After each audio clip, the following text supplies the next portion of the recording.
Now we will begin with session 1 of Seoul SNT Forum. The agenda for session 1 is the issues of AI in the public and private sector, challenges and values. Now for session 1, we have 3 presenters with us to explore the details in more depth. So allow me to introduce the first presenter of session 1. Our first presenter is Mr. Min Sung Kim, the Head of Government and Regulatory Affairs at IBM Korea. He will present on creating an environment for utilizing AI technology. So please, ladies and gentlemen, give him a big round of applause.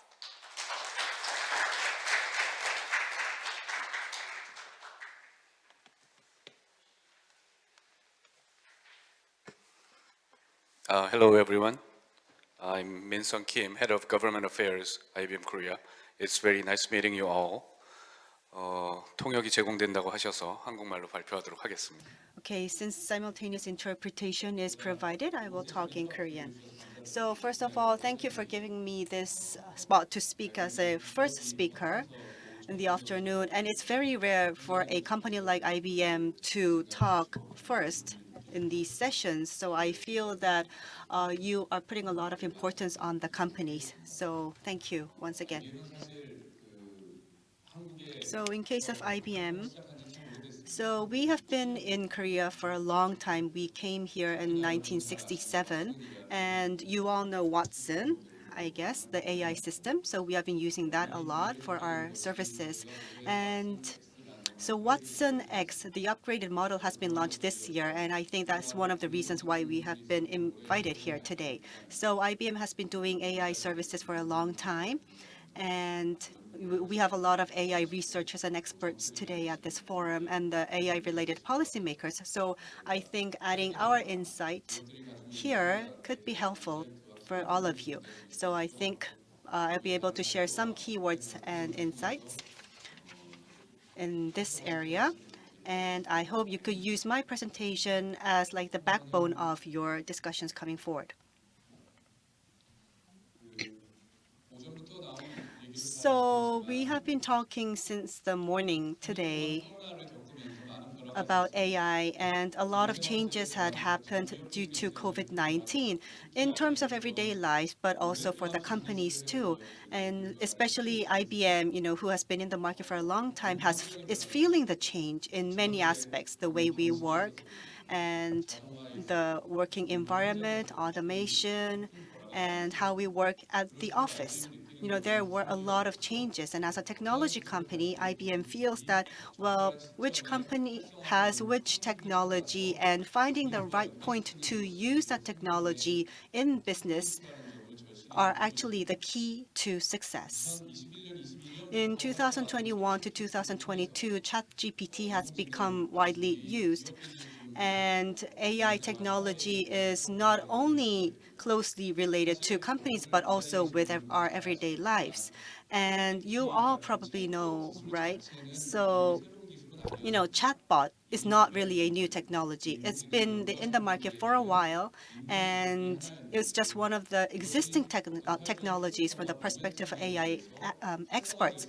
But but AI has provided the momentum in using that technology, and that is how AI became so much important. So AI is being innovated, and it is used in our everyday business lives, and also it is leading the innovation of other technologies too. So this is the AI milestone, AI history of evolution. In 1950s, well, Alan Turing started to expand the technology. And in 1997, IBM's Deep Blue won the chess game against the champion Garry Kasparov. And also in 2011, IBM Watson won in the Jeopardy game against the human champion. And in 2016, DeepMind's AlphaGo won the Go game. And 2022, ChatGPT became widely adopted. So IBM and the technology has gone a lot of trials and errors since the 1960s. And it all, so we're getting a lot of insight. We have gained a lot of insight after reflection and further advancement. So I think you may wonder what the companies are thinking. So I am here to represent the company, the corporate sector. So compared to 1917, so AI adoption rate by the corporate sector has more than doubled from 20% to 50%. So there was a 2.5% increase. And we get a lot of calls from large companies, small and medium companies, and startups, and the public sector too. We're getting a lot of calls and inquiries about how they could use AI. So as you can see on the screen, so this is like a graph showing the evolution of AI. So before, it was, as you can see on the top left, it used to be plus AI. What this means that there was industry, there were people, and there were companies. And on top of that, artificial intelligence had been added. But now the trend has changed, and now is AI plus, meaning that AI is at the top of everything. 것처럼 맨 As you can see at the bottom on the right side, so we are evolving. We have evolved from plus AI to AI plus. So AI used to collect, organize, and grow data. And then AI was used to your applications, to advance your applications. And then AI was used to automate your workflows. And then AI started to replace people during the workflow. And people started to wonder whether AI might take my job. So, we all know that AI is not going to replace human beings, but the people who do not use AI might be replaced by AI. And so at the end, AI does everything. That will be the end state. So we do, try to picture what a virtual world where AI does everything, looks like, but we do think that AI will be like an added value still. So this kind of evolution is happening. And this is how AI, the different structure of how AI is used in the business lives. So before it used to be human workforce plus AI, but now it will be default AI at the bottom, and then people, technology, and systems will be used on top of AI.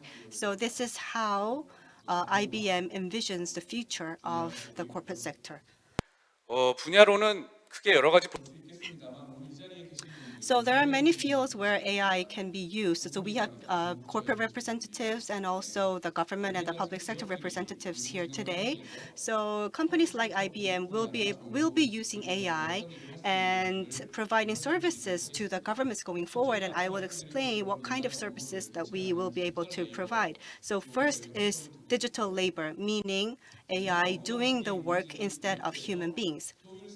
So so, in other words, it's about enhancing efficiency and productivity by getting the assistance of AI in the workforce. So it's not about actually labor, human labor being replaced. It's about enhanced efficiency.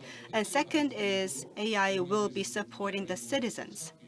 So we're looking for these use cases now. And third is the public sector's digital transformation efforts. So for example, companies like IBM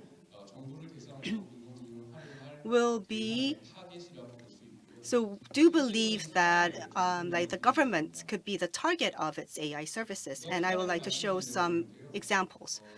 Two examples actually. So the title says innovation in the public sector. On the top right, it says the US IRS case.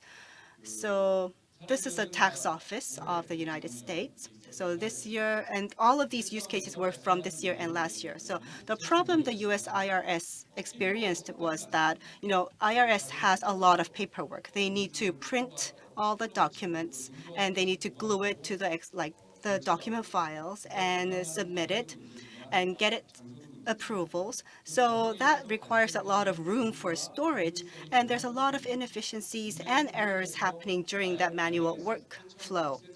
And because of that, IRS was experiencing inefficiency, and also the delay on the government side actually translated to the delay on the taxpayers' side, who were not able to. So some people were not able to pay their taxes on time.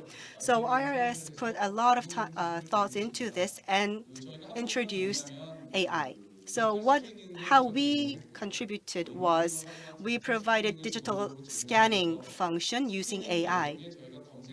So there were some keywords added to the scanned documents so that they could be used for categorizing the documents as the scanned documents. So about 40,000 documents were scanned, and it enhanced the efficiency and the productivity of the people at IRS. So about 75% of efficiency enhancement had happened, according to assessment. And IRS and IBM are still working together. And this kind of practice, I believe, can be expanded to other countries too. And then on the bottom left is a recent case. So the Ukraine-Russia war broke out, and a lot of Ukrainian refugees went to Czech Republic and other countries, other neighboring countries. And effectively, it was not really easy for those neighboring or receiving countries to provide public services to these refugees. They didn't really have the means to do it. So the Czech Republic was not ready to provide those services to the Ukrainian refugees either. And so some kind of information sharing needed to happen. So in order to help these refugees settle in the Czech Republic, some data or information certification program had been adopted to facilitate that process. So these refugees will type in their personal information and get certification in a more simplified and easier manner, because the system now uses AI. First of all, the system uses the chatbot so that the system can provide the information these refugees need quickly. And also the chatbot is used to provide the services that these people need too. So it's considered to be very efficient, and the Czech embassy is seeking to expand. And actually, it has expanded this service to other countries, other neighboring countries too. So this IRS case and the Czech Republic case, can be applied to the public sectors of Korea and many other countries too. And actually, these kind of services are being provided by IBM in many companies and government entities. So if you need any more information about these services, please call me. So IBM is supporting, and also other companies are supporting governments using AI. And now I would like to talk, well, I don't think I need to explain how AI is used in the private sector. You've seen them already. But since that is why I have explained the case in the government sector. So the government and the companies that are using AI, how could they spread this service, AI-based service, in a more effective manner? I would like to explain it in two aspects. First is number one, regulate AI risk, not AI algorithm. What I mean is, so instead of regulating AI per se, we need to be able to regulate the industries and the businesses related to AI that have high risk. What I mean is, regulating the AI technology and limiting AI technology is only going to hinder the development of the AI technologies. But of course, when AI technology is used in practice, the potential damage the user or the deployer may experience need to be assessed. So I think a semiconductor can be a good example. So instead of regulating the development of the semiconductor technology, the regulation actually targeted, the potential impact on the defense industry and the automobile industry when that uses semiconductors. So I think that is a very effective way. And AI is being developed very proactively now. So instead of the regulation focusing on the technology itself, I think the regulation should focus more on the potential impact the AI technology may have on the industries and the people. So especially, I hope that the policy will consider the past case of semiconductors and apply it to artificial intelligence too. So second is about the differentiation of developers and deployers. So for the developing companies, we have been developing artificial intelligence a lot, and a lot of developers are working in companies like IBM. And those developed companies are then deployed by the deployers so that these developed AI technologies can be used in the market. Let's take the self-driving cars, for example. The AI system, the self-driving system was developed by the developers, but the people who sell the cars would be the deployers. So not only self-driving cars, I think we could see the similar example in the financial sector too. So when you underwrite a loan application, for example, whether you need to decide whether to give the loan or not. So the institution that makes that approval or non-approval decision would be the deployer. And so the company that provides the system, who developed the technology, is the developer. So there's a big distinction between developers and the deployers. So the duties, obligations, and responsibilities, accountabilities should be differently defined for deployers and developers. And that's, I think, the common agreement of the private sector. So the government, R&D centers, the public services people, you all contribute to policymaking. I hope you will take into consideration what I have said. And actually, it is being considered in the United States. In Korea, the AI Act is still pending and is under deliberation. But the AI Act does not really, deal with these things in detail. So of course, the law, I guess, will provide the framework for the actual use and the deployment of the AI technology. And after that, enforcement decrees and regulations will be provided by the government, I guess. But in terms of the use of the artificial intelligence technology, I really hope that the government people, the policymakers, will consider why developers are different than deployers. And I think that will help greatly in making sure that the right people take accountability and the developers could continue to develop good technology. IBM has an office in Korea too, but we have, presence all over the world. And we check the development of the AI-related laws and regulations real-time basis. So we know what's happening in the EU, and we hope that the Korean policymakers will also take consideration of my proposal when you make the policies for Korea. So I've said a lot of things, but to sum up, when in terms of use and deployment of AI technology, I, gave you some examples of how IBM is contributing, and also I said that there are certain things that you need to consider when in terms of using AI for the public and the public sector. So if you have any questions or inquiries, please let me know, and I will give you the answer right away. Thank you. Another big round of applause, ladies and gentlemen. Thank you very much, Mr. Kim, for your insightful presentation. And now the second presentation will follow. The second presentation is on understanding of AI regulation system and policy implications.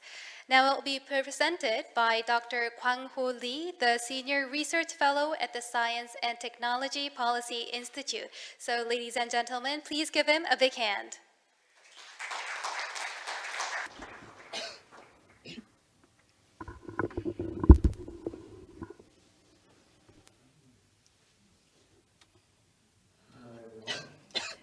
My name is Kwang Lee, and I'm from STEPI, Science Technology Policy Institute.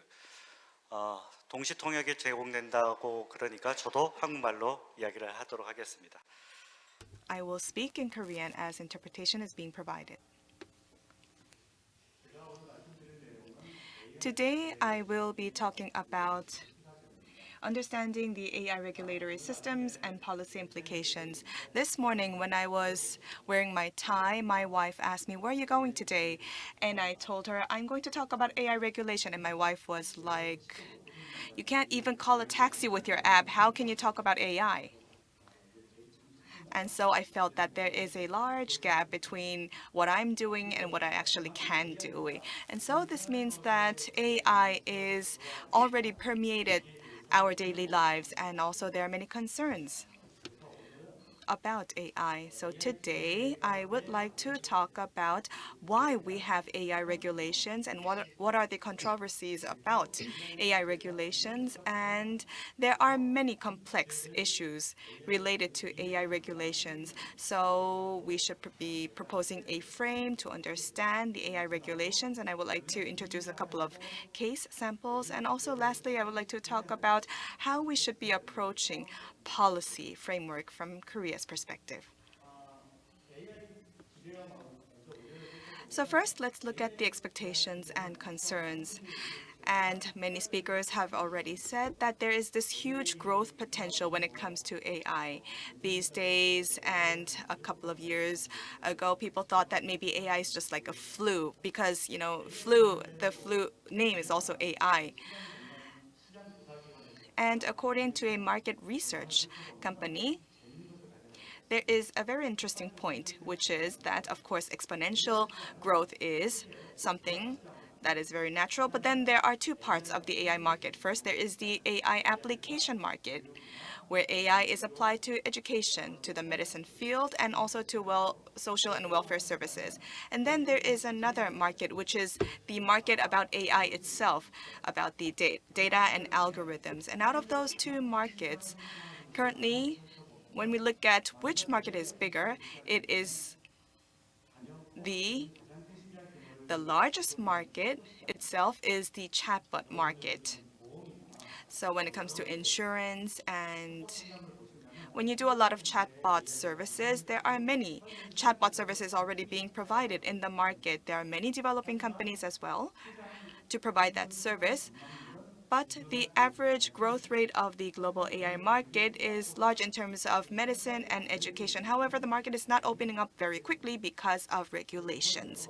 And secondly, when we look at the AI market itself, we can see an interesting global market trend, which is that the sub-market is the explainable algorithm market, which means, I will explain about it a little bit later again, which means that people are mostly concerned about AI is because they do not understand the cause and effect. They do not understand the results that are provided by AI because they do not know why AI has come up with those results. And that is why AI has to be explainable. If not, then the legal responsibilities will be different. So EU has the AI Act, and this is a core part of that EU AI Act, and the companies are already responding to it, and that is why that algorithm market is the largest in that market. So this slide, I believe, looks a little bit familiar to you. The first picture is, as you know, from the movie Matrix. I think that movie was launched in 1999. And then Terminator. When I was young, I saw this movie. It was a shock for me. And below, do you know what picture that is? Do you know who he is or what this is about? Mr. Lee, Professor Lee?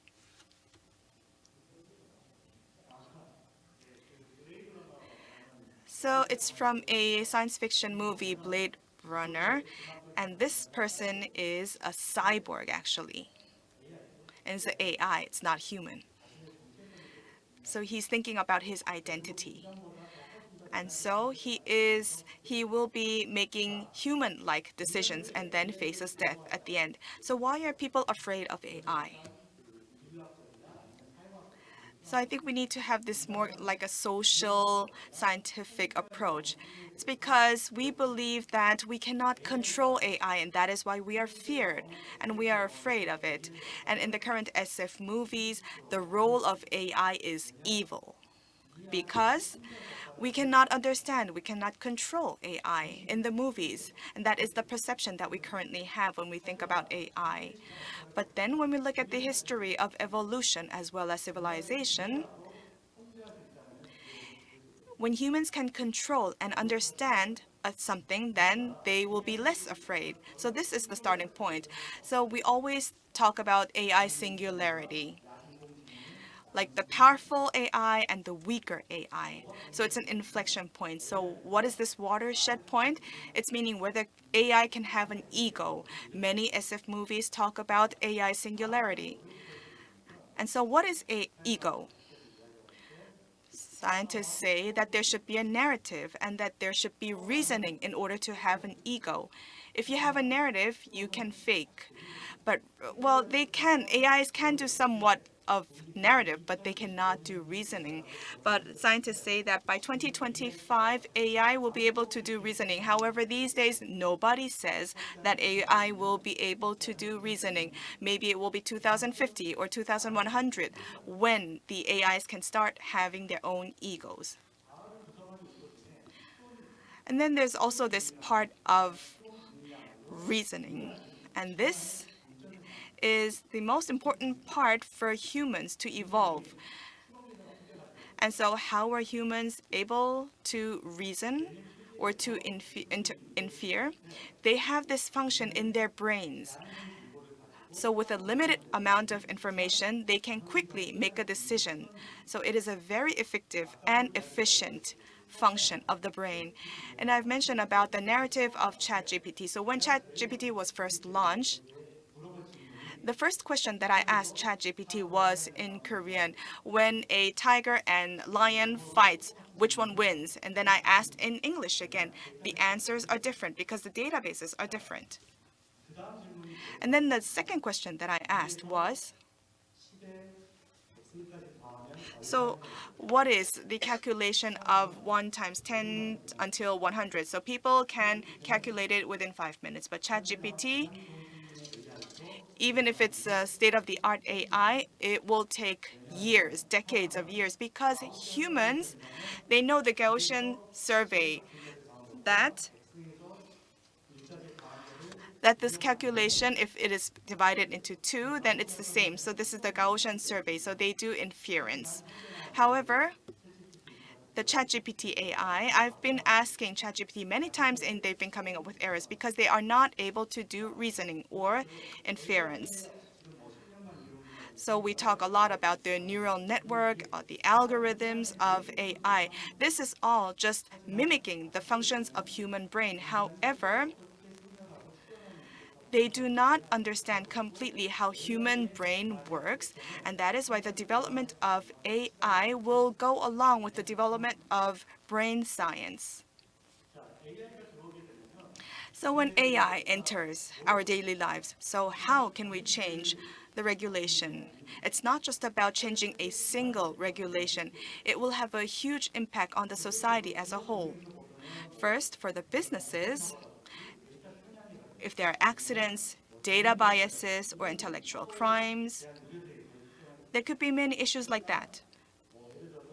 And also, for instance, there are these businesses, business areas, government areas, and people areas that will face challenges. But currently, where do you think will be most impacted? Do you think businesses will be? No, I don't think. One of the side effects will be experienced by government. Government will have a strong control over people, over its citizens. I believe this is the greatest side effect. So according to the EU AI Act, there's this so-called social scoring concept. And so I looked up what it is. And it's about the government using AI to collect personal information and understanding and doing the classification of citizens and people. You might think this is unrealistic, but this is actually happening. If you go to this AI pilot city in China, there's this crossroad, and if someone wants to cross the road, the signboard will show this person's name and the penalty he or she will face if they do not comply with the rules, meaning that AI will have a huge impact which will go beyond technology and their personal lives, but it will be about the whole society. It will be an entire regime change. So then, there are people saying that we need stricter regulations, and then there are people saying we need to ease regulations. So let us talk about both sides. So why are regulations important? Why will regulations become critical? It's because for intellectual policies, there are alternatives. So you have other options, but regulation, because of that single word, that IT business might not be able to pursue. And that is why regulation is so important. And so if there are stronger regulations for AI, it's because they're focusing on the unknown risks. Currently, we cannot imagine those new type of risks, but because there are the possibilities, that's why we need to do ex-ante regulation to safely use AI. And that's why transparency, reliability, and explainability is important for AI. And algorithms are very complex. And also, some raise the necessity for ex-ante regulation of AI algorithms. And I think it was a couple of years ago that the Ministry of Science and ICT of Korea also tried to pursue this, but they weren't able to do so because of having less expertise. And then also recently, EU also announced recently the AI Act. And I believe that EU recently announced that act because of these arguments. But then, as I said, there are those who say that we need to ease the regulations because there are excessive concerns about AI undermining technological development and restricting its use in order to protect vested interests. So we need stronger regulations for a strong AI, but right now we're not at that stage. That is why we don't need it right now. And also when AI is introduced, then there could be better welfare and productivity. But having strict AI regulation means it will only protect the vested interests. And protecting vested interest will lower the country's competitiveness. And that is why those who say that we need to have alleviated regulations, they say that we should have some softer guidelines instead of having stricter regulations. And next is about the EU AI Act that was announced in 2021. I would like to briefly talk about the bullet points of the act. This is the world's first comprehensive AI law that entered into effect. And so one of the most important parts of AI Act is that it is a risk-based approach so that the regulation is designed based on the levels of risk. And there are four levels of risk. And depending on that level, the regulation and governance will be differently applied. And as you can see, there are unacceptable risks, high risks, limited risks, and low or minimal risks. So chatbots, they are relatively in the group of low risks. And here, I've highlighted the high-risk group, which is the regulated high-risk AI system. So most of the applications belong to this category. So what is the criteria for saying that this is a high-risk category? It's according to EU Act when it contradicts with the basic acts or the basic rights of people, let's say education and so on. So these belong to the high-risk categories. And then there are two parts of the risks. So if it is used as applications like for medical devices or toys or elevators, so there are already independent laws for these matters. But then if AI is embedded to those applications, then government regulation will be applied. The existing regulation will be applied. However, if there are any services that can be provided with standalone AI systems, then these are considered not to be controlled by the existing regulation. So it's not that the government does mandatory regulation, but the companies should have their own regulation or regulatory system, or have some kind of a common regulation together with businesses and the society. So this is how it is mentioned in the EU Act, meaning that plus on top of the existing regulation, there will be the EU Act, and then there will be also the advisory authorities, regulatory authorities, as well as the autonomous regulation of the system providers that will all be included and diversified. And then, compared to the mandatory regulations, the role of the autonomous regulation has been strengthened. And one more thing I would like to tell is that for the high risk, if you look at the next slide,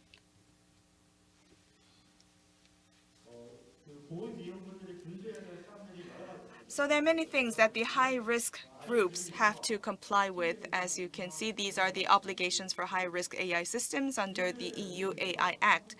And so there is the risk assessment or the conformity assessment, especially applications that have the AI function. They have to have the CE mark in order to be launched into the market, which means that for this specific AI system, standard will be applied. Standard certification will be applied. So currently, the structure related to AI is G2 and others. So it's going to be either China, US, or others. So in this situation, the reason why the Act stipulates this part is because currently the free trade principle is based on ISO. And so there will be another separate standard or orders for AI. So between EU and America, there's the TTC, Technological Trade Council. So this is the Trade Technology Council between EU and the US in order to enhance technology cooperation. And I think they had already the second meeting, and the third meeting is about to take place. And the core agenda is AI cooperation, and the sub-agenda is AI standardization. So in order to have regulation, there should be standards in place, and that will be made by EU, which should be followed by others. So then, those companies who want to advance into the European market, what do they have to do? First, they have to have the data governance. They will face difficulties in that. And also, secondly, it's about drawing up technical documents, because EU has led regulation once, which is about regulating chemical components and materials. And so companies are obliged to draw or draft technical documents. However, in Korea, not many companies can do that themselves. So the consulting companies mainly do that for them. And so these were the hurdles, and this was like a trade barrier. And so it will be for the AI market as well. So then, what is the relationship between AI and regulations? It is very complex. As you can see, this is the traditional regulatory system. First, there is the qualification, regulation on acts, and then regulation on the products and services. The products and services need to have licenses, and then there should be follow-up responsibilities. So there are 4 steps in terms of regulation in the existing framework. So for instance, let's say there's a medical device, and not everybody can produce a medical device. They need to have the certain qualification. If they want to do production, they need to follow the GLP standard in order to have their factory. So that is about the acts. And then it's not that they can immediately enter the market once they do the production. They need to get the license first in order to sell the products. And then, however, the flow for the AI systems, there is the data, AI algorithms, and application. So for each and every component, there could be, so it matches with the existing framework. I mentioned earlier that explainability of AI is very important. So what is important in AI algorithm is that when I meet the developers these days, and they say they can create more explainable algorithms, but there will be trade-off with a function. So it's about they need to choose whether it's going to be risks or functions. So in that situation, we shouldn't be having AI algorithm regulations, and that is why autonomous regulation is applied for AI algorithms, especially. And I have three cases here. First is medicine, second is fintech, and the third is social welfare. So first, for the AI in medicine. So right now, we're not really that much successful in remote medicine. So applying AI in medicine is even more difficult. And so in terms of qualification, AI, whether it can be a doctor or not, yes, according to law, it cannot be. And also in terms of acts, the data that is used, to whom will it belong? For instance, the data that is produced in hospitals, and if AI companies, so the AI companies can use that data to design their own algorithms. And then after that algorithm is done, that raw data has to be returned to the hospitals because it belongs to the hospitals. And then if AI does some treatment, then the benefit of the patient, in order to lower the cost, then insurance has to be applied. But then insurance does not really take into account any services or treatments provided by AI. And then in terms of AI in fintech, you might know the robot advisors that give some consultation on investment. But currently, under the law, there should be at least a couple of advisors at the company to provide those services. But now the companies do not want to have those advisors, human advisors. They want to have robot advisors. So these are the laws that are already in place that hinder AI to serve as a chatbot or robot advisor. And this is another case, which I believe is unfortunate. So there are many problems arising from, let's say, the elderly and those who are in the marginalized place of the society, those who are facing difficulties. But then, what if we use AI to realize social welfare?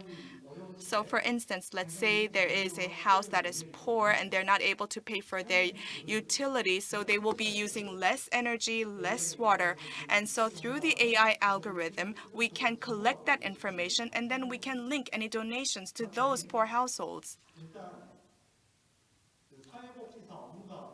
But I realize that there is a lot of work that a social worker has to do, and there is no evidence that shows that AI can do all of that. And any donation between AI and SNS, that is illegal because according to the Donation Act, donation can only be done through public means and public spaces. And any social welfare documents will have to be submitted in paper to the offices. So currently, anything that is done by AI will be, of course, prohibited. And that is why we don't have the ground to use AI according to the Social Welfare Act. And so we talk a lot about all the benefits that AI can bring to us. However, there are many components that will be serving as hurdles, preventing AI to be actually used in social welfare. So I'd like to wrap up my presentation. As I've shown you earlier, AI-related regulations, as I said earlier, cannot be addressed by only a single domain or part. There are licensing, there are post follow-up measures, every step that has to be addressed altogether. It is very complex. However, so when we listen to the logic of those saying that we need to have stronger regulations, especially those public servants, they say that if there is a principle, then there could be regulations. However, I think that it is not possible because Why should we have a very complex governance and regulation? It's because it is impossible to have a simple regulation, and that is why there is no single solution that can address all these issues. That is why we need to have an inductive approach. We need to evaluate the risks.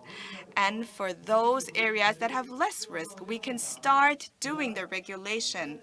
And then when we have more and more cases, then based on the user experience and user interfaces, then like me who cannot call a cab through an app, if I can start calling a cab through the app, then we can start expanding the regulations.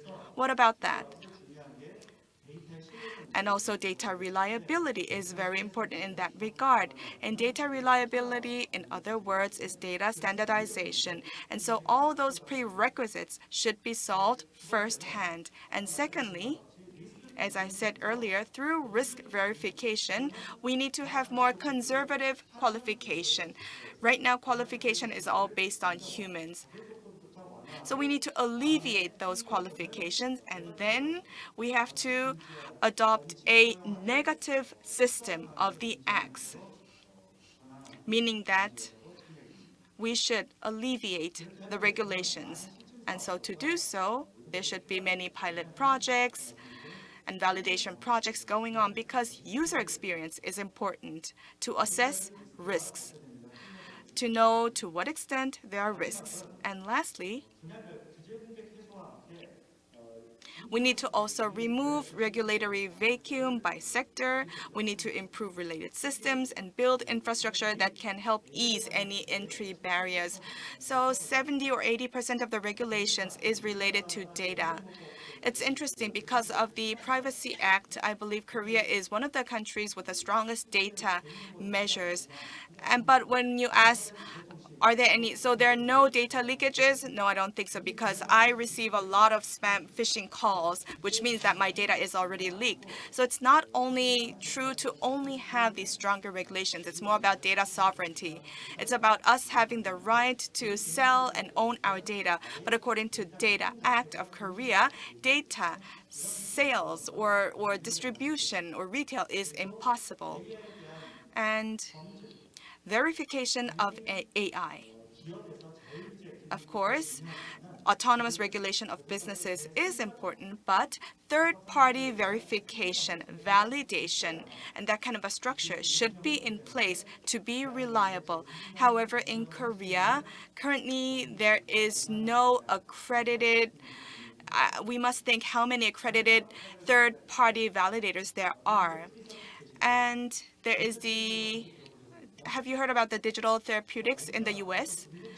So when we say addiction treatments or drug treatments, we think about drugs. However, in the US, there is this app, the app that is on your phone, and this is the digital therapeutics. And this digital therapeutics, according to the market, it will take about 10 years to be launched in the market. That is why there's this pre-certification system in the US, which is about lowering the hurdles of license because applications have to be updated every time. And so after doing the pre-certification of that company, that app can be launched. And so then the company complying to all those standards and regulations, then the app can be first launched to the market and the company can do surveillance as well as autonomous regulation itself. And so it's more like a change in doing, allowing companies to do business. And that is why we need to also think in that way. We need to change the way we work. Thank you very much. Another big round of applause, ladies and gentlemen. Thank you very much, Dr. Lee, for your fruitful presentation. And now our final presentation for session 1 will be delivered by Mr. Jack Hampson. Mr. Hampson is the CEO of Deeper Insights, and also he is the UK government's AI dealmaker for the Global Entrepreneur Program. He will talk about aligning AI to commercial value. He is joining us from the UK, so please, ladies and gentlemen, greet him with a big round of applause.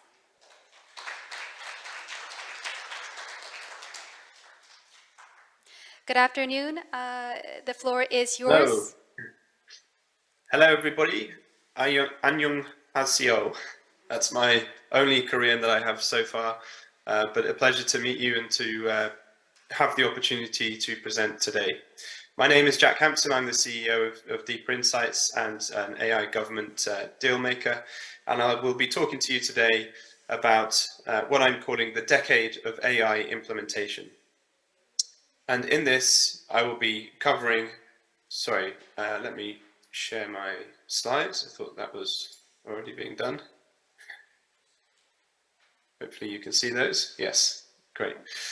So I'm going to be talking to you about the decade of AI implementation and how to unlock value from AI. We used to think of AI as that of a washing machine. You may have heard of the term narrow AI. It's very similar to a washing machine where we would give it some clothes that are dirty, we'd set it to wash those clothes, and out come those clean clothes. In narrow AI, we have AI models that are designed to do one particular thing, whether it's to classify an image or to cluster people, for example, into groups or summarize text.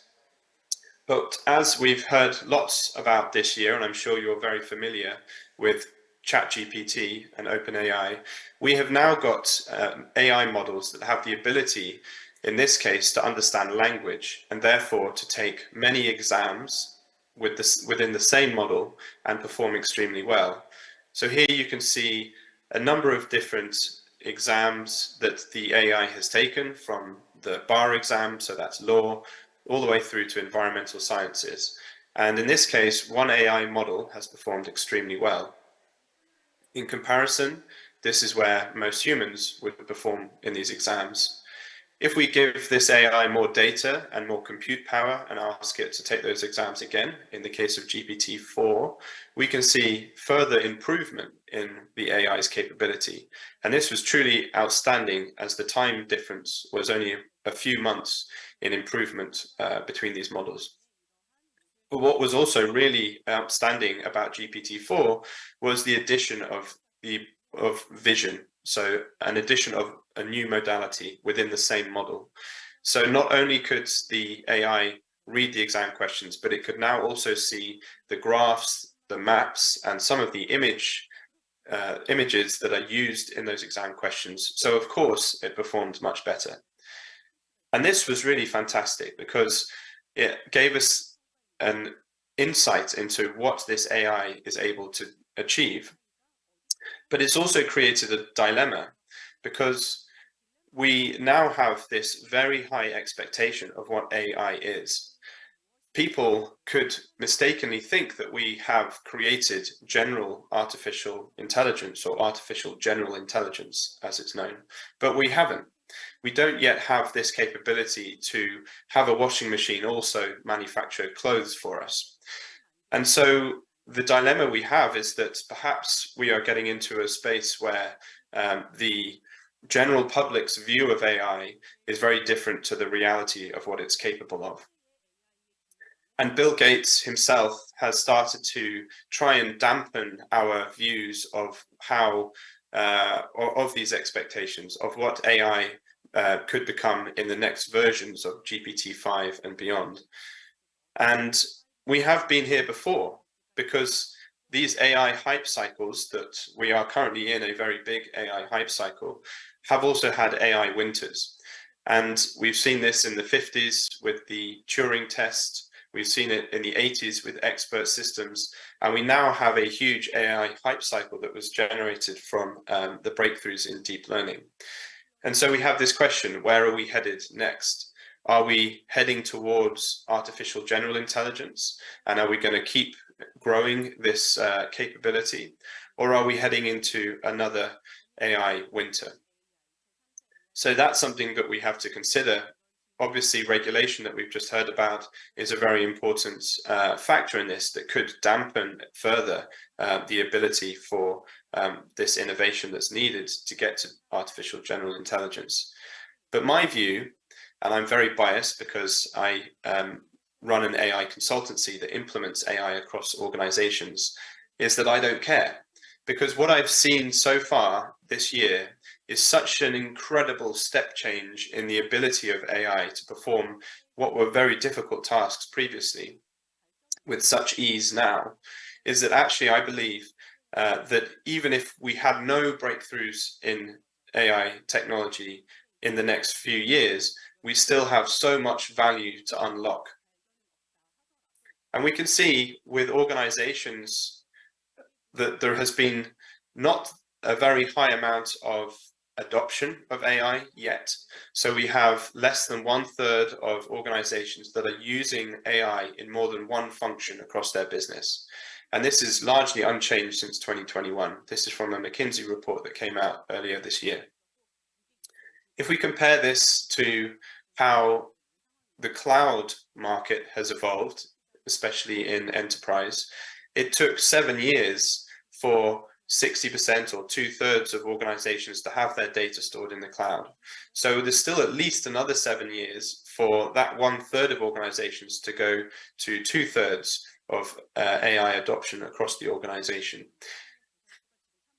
And so my view is that we should be focused on how to effectively implement AI across organizations, governments, businesses alike, because that's where we're going to unlock the real value that this amazing technology can deliver. But we first have to understand, is it worth it? So it's commonly known now, and this is a great quote from Professor Richard Baldwin, professor of the Economic Policy Research Lab in Europe, that AI isn't going to take our jobs. And I know there's a lot of fear around this concept, but actually the people using AI will. And that's because those people have realized where AI can enhance their jobs and augment the work that they're doing. So let's take a look at some examples. In customer support, a study was taken by Jacob Nielsen this year that looked at customer service agents and the number of inquiries they could handle using an AI assistant. So how many more customer inquiries could they handle per hour?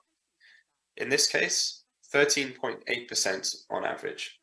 Not a huge increase, but certainly enough to make it worthwhile.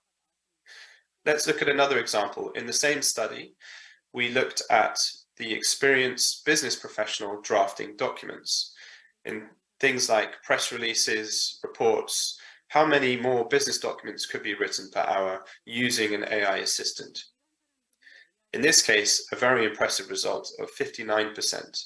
So again, really, really worthwhile. And in the same study, a third set of professionals was reviewed, and we look at programmers in this case and how many small software projects they could code within a week. And the increase in this case was 126%. So a really vast improvement in the amount of work that they could do, their productivity, and the gains that that organization could have. So I also know firsthand in the UK, where AI is being used in call centres with local government, at Derby City Council, they have seen significant increases as well in the number of calls that can be handled, over 100,000 calls handled by AI, and over 19,000 queries answered via the website. So this is a great real-world example of where we're actually seeing AI being used to support some of the first line customer inquiries, and then triaging those inquiries and potentially handing them off to a human to deal with further. So we know that AI is worthwhile if we think of it within an organization and the way that it can augment and support the support the human. So let's take a look at what AI needs to succeed. First of all, alignment. We know that AI implementation is expensive. From my own experience, we typically work on projects that start at roughly $100,000 up to many millions. But to get started, you need really $100,000 to $300,000 to make an impact. You also need a lot of time. So it takes more than 3 months really to get an AI solution embedded within an organization and being used effectively. And also, we know that it takes a full ecosystem, and on average, 7 partners are involved in the creation of an AI solution, whether that's internal partners, the people that will be using the AI, the senior stakeholders, and external partners such as the data owners or the infrastructure builders or the consultants. So on average, 7 different people, partners, organizations are involved in bringing this AI solution to life. And that's why we must have an alignment with your strategy. So whether you're a government organization or a business, you will have a strategy that you have set at a very senior level, and you need to align your AI strategy with that of your organization's overall strategy. By doing that, you will get buy-in from all of your stakeholders, whether that's boards of directors or senior government officials. You need to have that senior stakeholder buy-in in order for the cost to be signed off and approved. You need to therefore identify the value across the entire organization, not just in singular proof of concepts or singular departments where AI could be used, but ultimately isn't going to have the impact that it needs to have across the entire organization. We also need to think about mitigating risks, and with that comes good governance. So mitigating the risks that we've heard about already to do with data and people, and obviously regulation and compliance that comes into that for organizations. And good governance is the way that we can support that, whether that's through policies within the organization or regulation at a much wider level. But all of these things have to be aligned to ultimately make the delivery of an AI solution successful. The next thing that we need to be successful is knowledge. So we talk about expert knowledge, deeper insights, where we are bringing the expert, who could be somebody who is just carrying out a manual process in reviewing a document, perhaps for due diligence. They may be a lawyer, or it could be somebody who has a scientific background, maybe even a chef who's fantastic at cooking. But that expert knowledge is the information that is used to train the AI. So, for example, in medicine, we have radiologists who are expert at identifying tumors within MRI scans. That type of knowledge needs to be imparted onto the AI system in the way that we train the AI, the way we label the data, and ensure that we don't have any biases or imbalances within data sets as well. So the expert knowledge has to be considered when we're designing an AI system from the beginning. And without that expert knowledge, you will have a terrible AI system because it's unable to truly understand the concepts within the data it's learning from. This seems like an obvious point, but it's often missed when organizations are thinking about implementing AI. They think that technical people are the ones that need to do the implementation, but actually you need to have buy-in from everybody, and most importantly, the experts.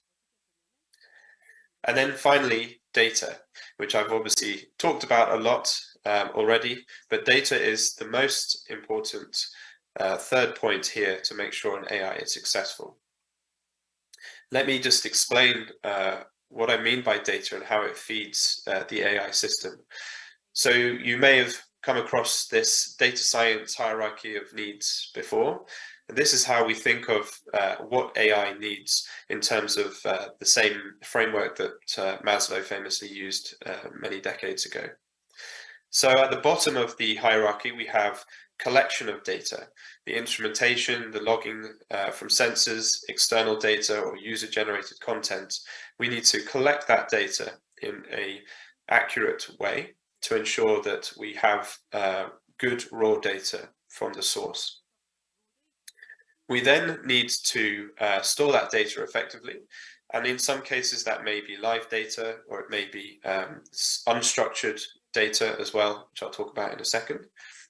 We then need to explore and transform that data, so cleaning it, preparing that data so that it can be fed into an AI model. And then we need to label that data, and this is again where the expert comes in to be able to label data if we're training a supervised model or semi-supervised model. we need that expert input. And even if it's not a supervised model, we also need that expert to review the output and feedback to the model as well. And then finally, we have the learning stage where we can do experimentation and we can train some simple machine learning algorithms before we get to this holy grail of AI at the top of the pyramid. But why is all of this important? So it's important because, first of all, most organizations, sadly, are still at this stage. So even though we have this dream of using AI across our business for all of the value that I've just identified that it could unlock, most organizations are still at this point where they're figuring out how to better store their data, whether that's in data lakes or whether that's finding where the data sits across the organization and who owns it, before you can go through those next steps to improve and label that data. I talked about unstructured and structured data. We still haven't moved on yet, even though AI has advanced dramatically and can deal with unstructured data to a certain extent. But we still have to think of the world in this binary way of unstructured versus structured data, and where unstructured data, such as documents or images and video and things like that, need further processing in order for it to become valuable to an AI model, and so that we can trust the AI model's outputs as well. So we also have to think about that importantly. But the most important thing, and this comes down to also getting the stakeholder buy-in, is that we need to identify the AI use cases. And so at the top of this pyramid, we've talked about the finding the value of AI within the organization.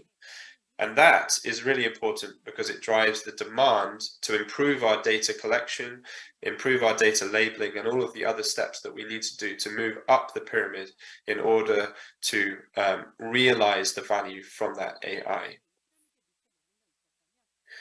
So hopefully you can appreciate now that implementing AI is not easy by any means. We have to calculate the value to understand why we want to build the AI and introduce it into our organization. But my view, and hopefully you can realize as well, that there is a decade's worth of value still to unlock from AI, even if we see no further technical advancements, and if we only have the AI that we still have today, there is still 10 years to implement the value from this fantastic technology. So hopefully that has given you some insight into how to think about how to implement that, and I'll be happy to answer any questions. Thank you. Round of applause. Thank you very much, Mr. Hampson, for your presentation. And thank you once again to all of the speakers for session 1 for your thought-provoking and insightful speeches and presentations. It is now time to begin the panel discussion for session 1. I'm delighted to introduce the chair of panel discussion 1 of session 1. We have Professor Kyungjin Choi. He is the professor at the College of Law and also the director of the Center for AI, Data, and Policy at Gachon University. So, Professor Choi, the floor is yours. 네, 안녕하세요. Nice to meet you. I am Kyungjin Choi, who was just introduced. I am very glad to be joining today's forum as well as to be the moderator of session 1's panel discussion. So today we are talking about AI innovation and our future society, and we will be having a panel discussion. And because I'm also working at the Center for AI, Data, and Policy at the Gachon University, and today we are talking about AI, and that is why I am serving as the moderator of the session. And so I'm not only the moderator, but I will also be a panelist as well. So when I attend various conferences like this one today, there are many in-depth discussions talking about how we should get ready for the future and what kind of a future we should be anticipating. And many people talk about the regulations and policies related to AI globally and domestically. And because today we are at the Seoul S&T Forum, we are talking about science and technology and research. And so, as I am here today, I see that there are many talks about policies and regulations and recommendations. So I believe there are many homeworks that we should go back and do. And so there are many areas that we can address using science and technology. And in that regard, also laws and regulations are very important. And so I believe that we are in the process of finding those solutions through today's opportunity. And I would like to begin today's panel discussion. So we heard three presentations, and we have two panelists as well. First, we have Mr. Won-hee Cho, who is also the founding partner of Delight Law Group. Please welcome him with a big round of applause. I believe he will be giving us various insights. And next, we have also Mr. Hyun-gyu Lee, the PM of the Institute of Information and Communications Technology Planning and Evaluation. So along with our three presenters, we have two panelists with us here, and we will now begin the panel discussion. So I believe we will do the discussion in three steps.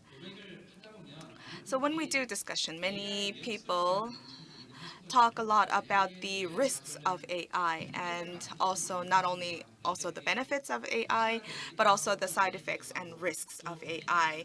And but right now we kind of think that we know the advantages, but also maybe not know the advantages because we've seen a lot of movies as well. And so I would like to ask to two of the presenters about the not only about the benefits and risks of AI, but in order to address those issues, we are having this discussion. So what are the advantages and risks of having these discussions? So it's not going to be an easy question. You cannot provide an easy answer, but I believe to go to the next step, what are your opinions about the trends of AI and the risks, side effects, advantages of AIs that you would like to say? So maybe Won-hee Cho, Mr. Won-hee Cho, if you could begin. Yes. So the first question itself is very difficult to answer. And I want to begin by saying that I read a paper recently that is written by a professor who conducts research on AI, and that was about AI, the concept of AI thought by scientists and engineers, and the concept of AI that is thought by regulators or those policymakers, and that there's a huge gap between those two. And so I believe many academics of Harvard papers recommended this paper, and that is why I had the opportunity to read that paper as well. And so when I read that paper, I felt that although we are talking about the same AI, but still we are saying many different things about AI. We are in completely different positions. And so when I go to AI related presentations or conferences, I believe that the concept of AI should be organized first. And then the discussion about AI will have the same common ground. So we need to first organize that concept first. And so right now you have mentioned about the advantages and risks of AI, but you've said that it's more about the risks and advantages of doing the discussion of AI. And so I believe the beginning of the concept, we need to see whether we're on the same ground to begin that discussion first. And we need to know what is the background to have that AI-related discussion. For instance, in the US has different criteria, standards, and the depth of regulation can be much deeper in the EU. So there are different directions depending on the country, the region. And so I believe that the advantages and risks of having these discussions is about the difference in understanding of AI, and that is where we can see the difference. And also, depending on the impact of AI, the opinions, the discourse can be different among regions and countries. And that is why now we're talking about policies and regulations. We need to take all of that into account. 예.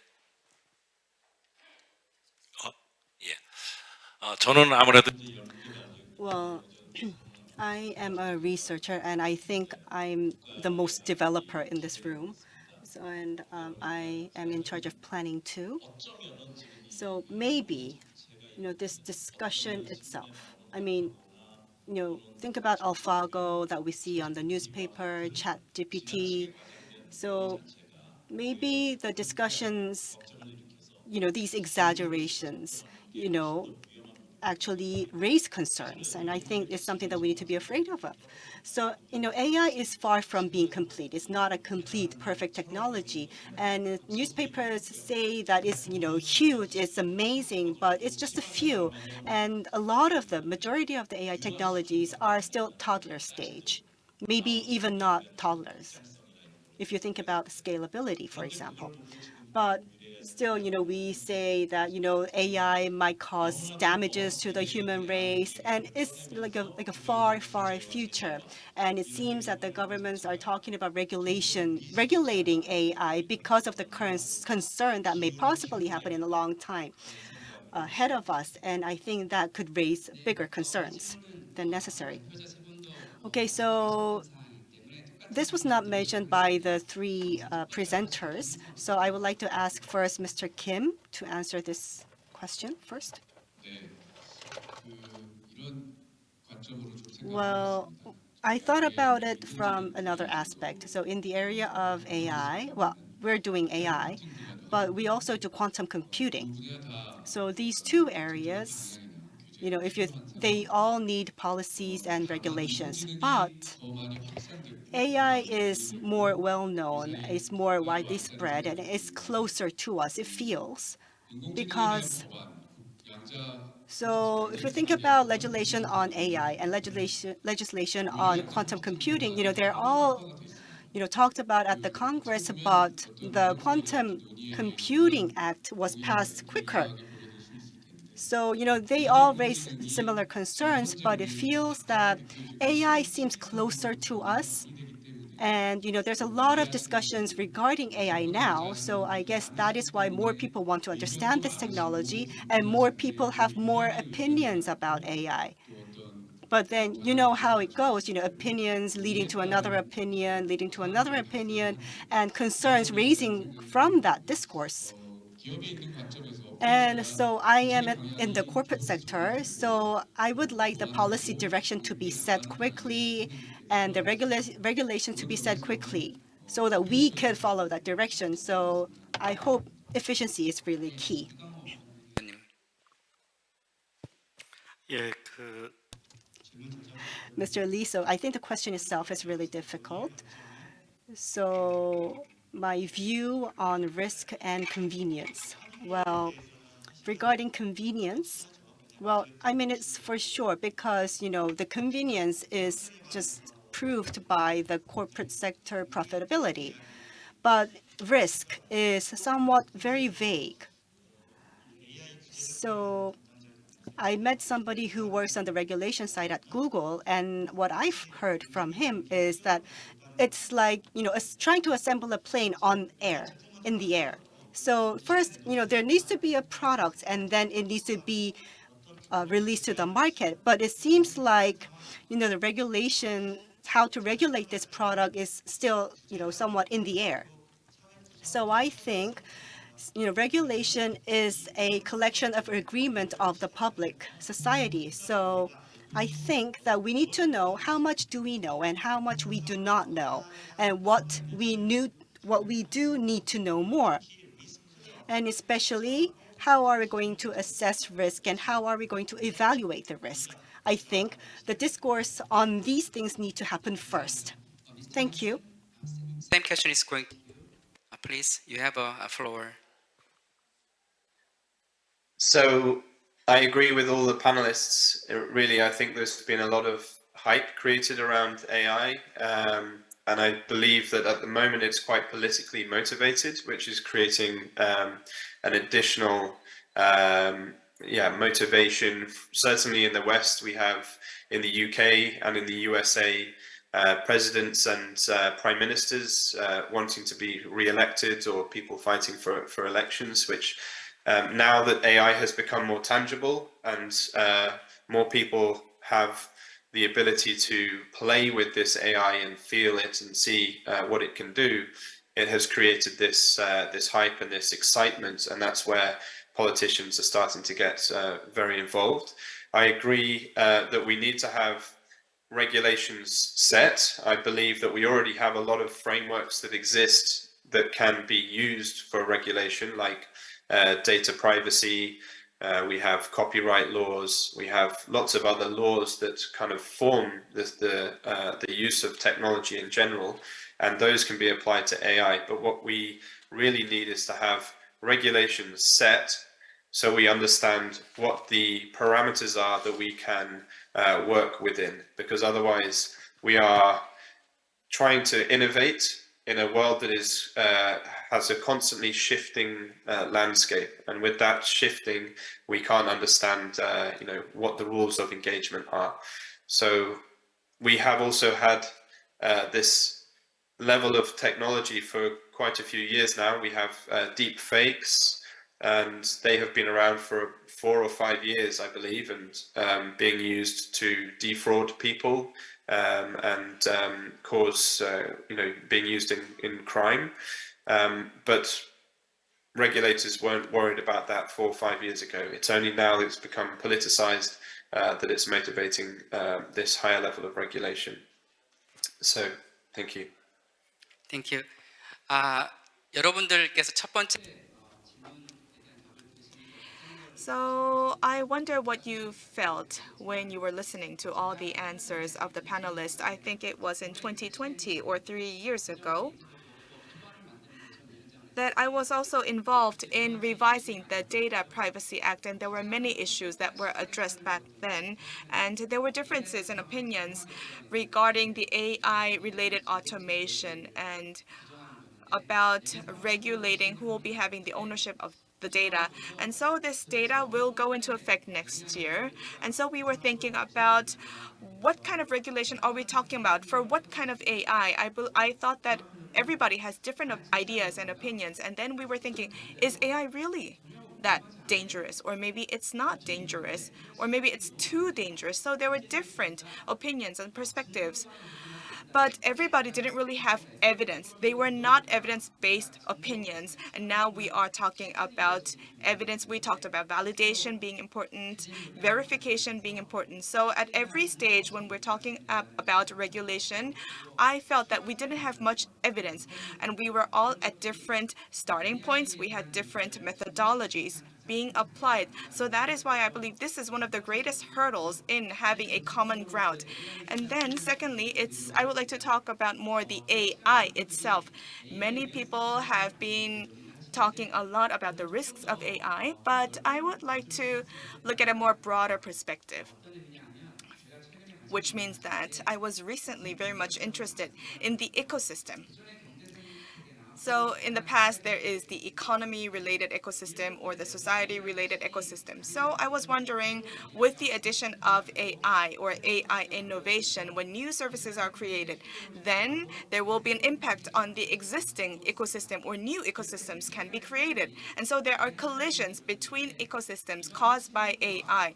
And so in terms of innovation and collision between the ecosystems, so now this regulation, laws and rules and government and all these players. So what direction should they be leading the discourse, and what kind of regulation should those players have in terms of collision of those ecosystems? And so all the presenters, maybe you can, now I would like to ask actually the panelists first. And so I would like to ask Mr. Lee Hyun-gyu. So I think I have a different perspective. Maybe my answer will be a little bit long. And so in fact, so we are talking about AI and we focused more on the public sector today. But AI is used in the public sector in terms of people, but in terms of industry, there is a lot of AI data not related to people. And so from that regard, excluding the industrial regulations, there are less of the ethical side. And so in terms of regulation, I believe there are many things that we need to tackle in the future, meaning that currently we are talking a lot about AI, but globally, when we talk about the technology, then AI is the only strategical technology that is being addressed at the national level by countries. And so from now on, starting from technology dependency, everything will be about AI, which will create the hegemony of countries. And so from that perspective, I believe that we need to think about what we should do in terms of AI being used for competition, for hegemony of countries. And because there are many misunderstandings about AI, and although there are many things that we can do, people say we don't have many human resources, talents to develop AI. There are many people who just give up. But I want to say that that is not true. And so first, we also talked about data and about people like speech recognition and then eye contact, visual thing, and then the language thing. So these have been researched a lot, and these have been realized through the AI technology. But now people, even if they want to say two or three things after listening only one word, so the AI will become more commonly used. But this is all about the how humans express themselves, and this will be very natural. And then regarding data creation principle, as I earlier said, there is the domain expertise that is required. And so then what about the industrial data? So the languages that we speak, the voice, or the visual, or the images, or the languages, these are all not understandable. And there are many mathematics, chemics, and physics, a lot of expertise and knowledge included in that. But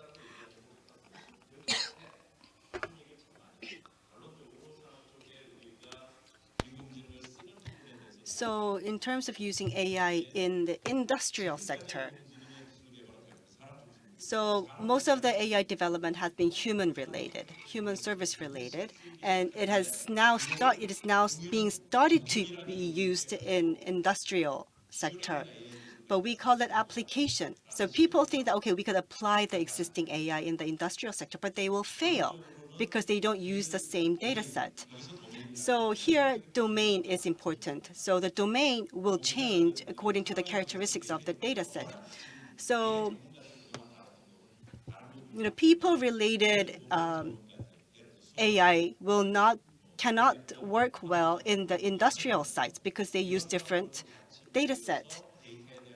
So first, the industrial sector needs to think about and start discussing what kind of data set they need and what kind of AI technology they need using the data set that they can source.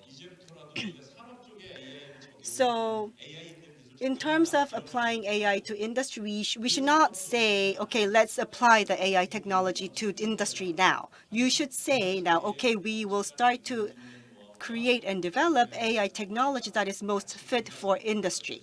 And I think that is when the AI will start to prosper in the industrial sector too. So I think that kind of mindset needs to change. So recently started from Europe, the AI Act has been enacted, and in the US, so they're talking about they're mandating the ethics side regarding AI. And also, a lot of people are now mandating a lot of duties and obligations regarding the use of AI. But I think we should focus more on the competitiveness and the expanded use of AI in the industrial sector. And that is something that we could do right now. We could start to do right now, regardless of regulation. So let's create AI fit for industrial sector, not for the private or the people-related services. And then I think we will enhance the competitiveness of the country. Well, I have a slightly different perspective than Mr. Lee. So we have the regulatory perspective, the legal perspective, and since 10 years ago, we have been deliberating on a lot of issues from that perspective. But they haven't been on the surface yet. You know, So people thought that all of this interest is very, just scholastic and academic curiosity. But 이슈였던 것들이 이제 however, these issues are now surfacing. Those potential issues are now real issues, and there's a conflict between ideologies now. The data sets are newly being developed, and personal use looks different than before now. So, for example, when I wrote a column earlier, I said that ChatGPT has opened the Pandora's box. Well, looking at the situation that is unfolding now, it feels like, I had this thirst that was not resolved. When setting the direction for policies and regulations, then what is the foundation? There has to be some ethical and moral discourses that need to happen, and how far have we gone in that perspective? So I think in a way it's 100%, contrary to what Mr. Lee has just said, because I think I heard from the previous presentation too, well, why are we afraid?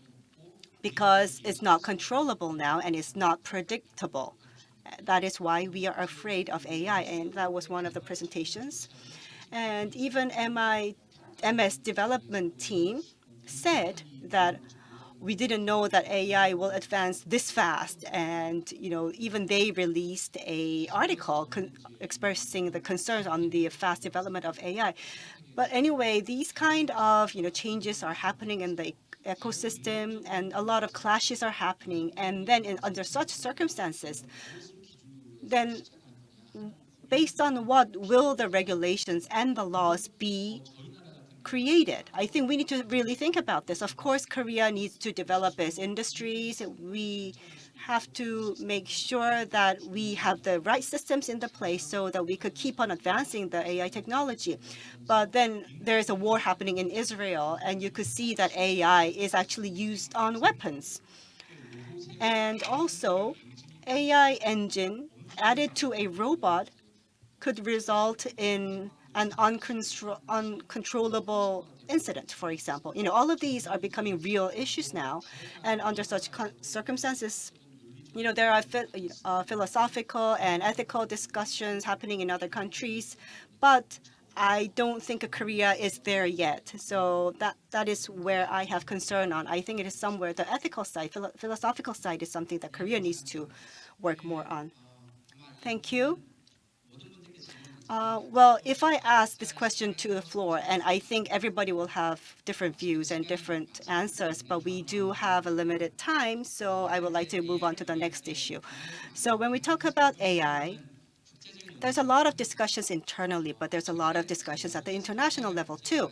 So recently, Korea has been getting a lot of questions from the international society regarding AI laws, and Korea is now interested in what's happening in other countries too.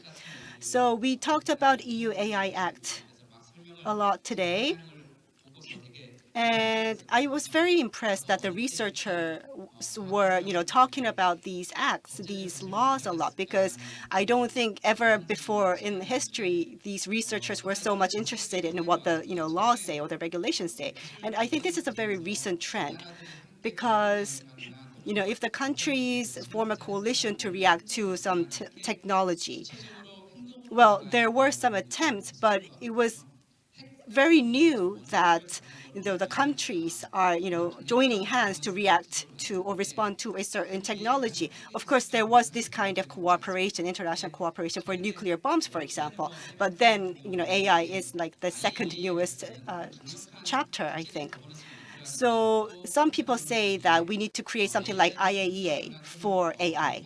And some people say that there needs to be an organization that has the authority and the control to oversee the use and the development of AI.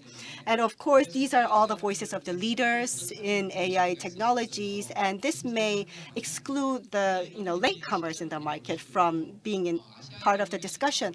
But anyway, in case of Asia, like Singapore, Japan, the government is trying to lead the discourses, and that's the same in Korea too.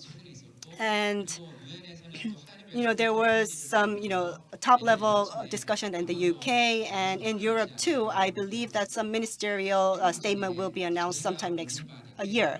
So then, at that point, under such circumstances, so AI is an inevitable international issue. Then, which consultative body, I mean, at which level, needs to pursue these discussions, and what do they need to discuss, and what kind of outcome do they need to reach? So there is no consensus on those things. So in the past, like G20 and all these groups have been, and UNESCO has published the ethical standards regarding AI, but do they work on site? There's a question mark on that. But so what is it that we're trying to make the international governance structure?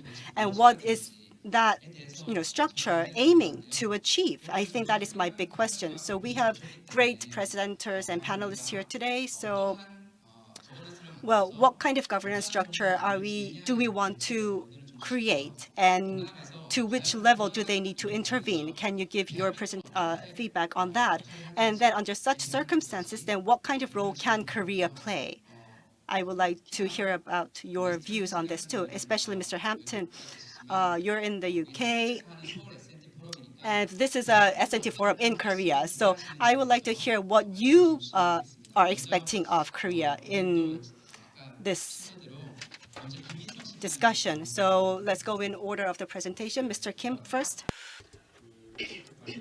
Thank you. I've already mentioned in my presentation that IBM has presence globally, and we always look into the policy directions, and that's why we have the policy lab. So in terms of AI in the UK, US, in Asia, Asian countries, we look into the respective policies. We share those policies, directions, and we review those policies. It could be AI, it could be other areas as well. So for instance, if there are some cases where in Korea starts having these kinds of regulations, and so let's say Korea provides a lot of answers regarding any policy recommendations or advices requested from other countries. So I believe that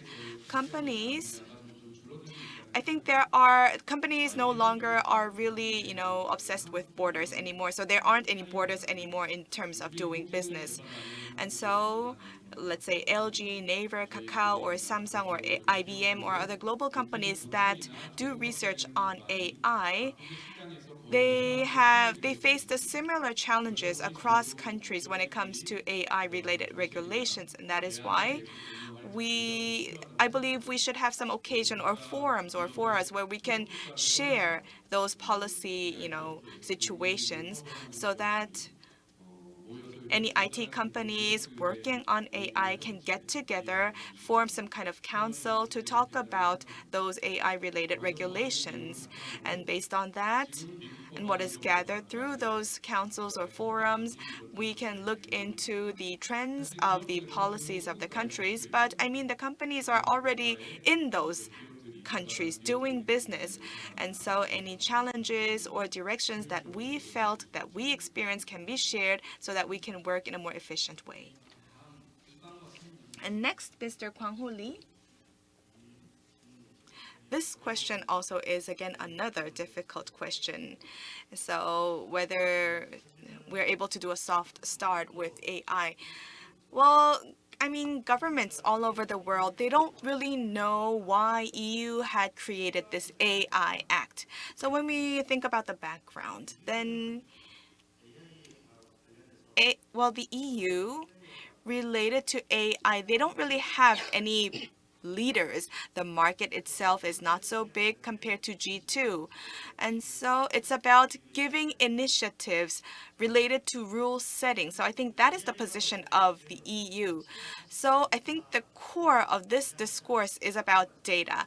And as I said earlier, regulation on algorithm is hard to implement, and regulation on application, already there are rules and regulations in countries. However, regulation on data is a little bit ambiguous right now. And currently there's this global trend in terms of trade, which is about data trend. So there are multilateral discussions related to digital trends, and when we analyze those trends, then we can see that for the US, it's all about free data trade. There aren't any restrictions or limitations about data trade. That is their firm stance. For instance, between the US, Canada, and Mexico, or the USMCA, there's the strong data-free trade principle. And so the US government moving forward will continue to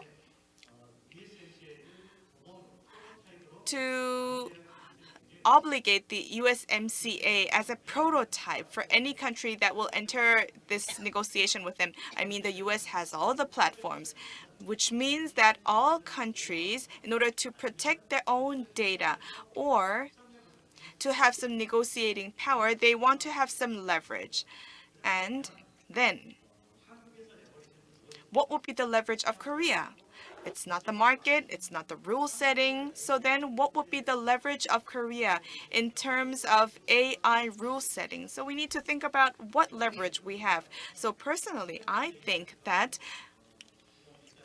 the data set based on unstructured data, I think we don't really have much competitiveness.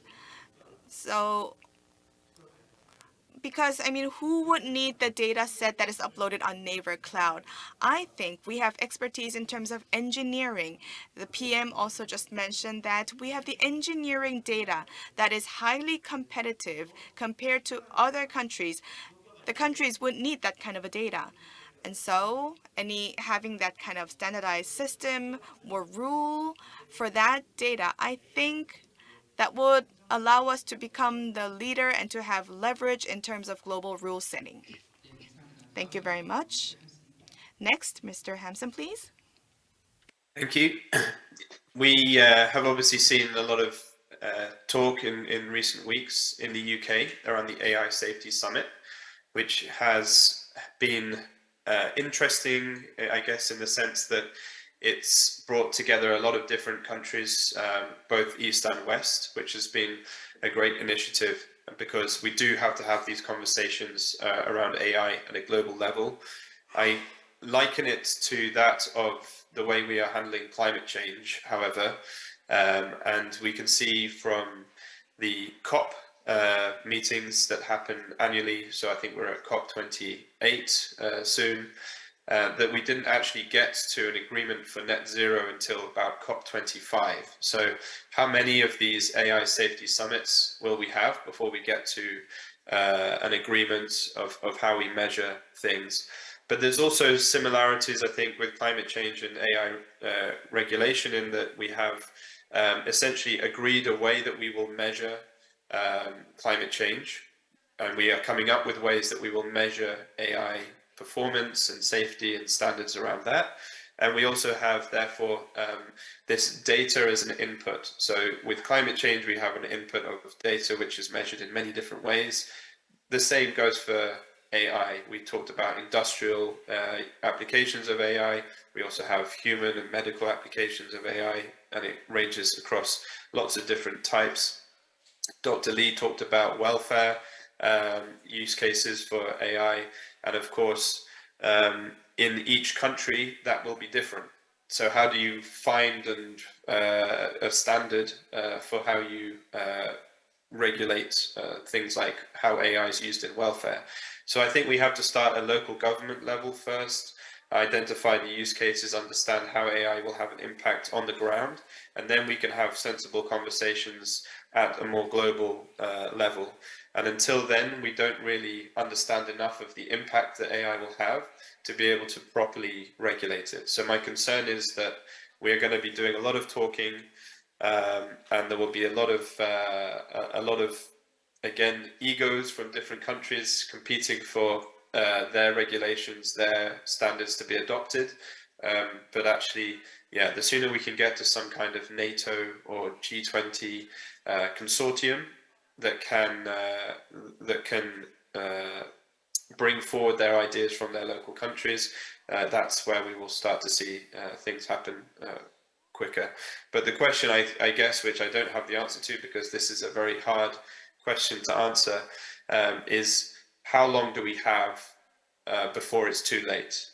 So we need to, how soon should we be regulating AI and at what level? And that is this game of cat and mouse between regulation and innovation. And that's a very challenging thing to try to control. Thank you. 제가 한마디 좀 해도, 그러니까 저는 아무래도 이거 엔지니어 Well, I'm on the engineer side, so because of concerns, I know that some regulations need to happen, but then on the other hand, people will say, let's have regulation, and some people will say, let's not have regulation. So we talk about stability a lot, right? So there's like UN SDG. So I think we need to have these kind of goals from the AI perspective. So in case of OpenAI that created GPT, so actually the original target was to be, AI for good, but then, then there was smell of money and the purpose changed. But anyway, so this AI for good, under this mission, a lot of things are happening, but it's just very superficial at this point. But, there are many areas, especially, there are at the national level, I think the companies can seek a joint vision, for example, or a shared purpose. So maybe the governments can join hands to use AI to solve the global issues. And so UN SDG equivalent of something is now being reflected into the regulations of many companies. So for example, if somebody is not compliant with the UN SDG, then that company cannot sell their products or services. So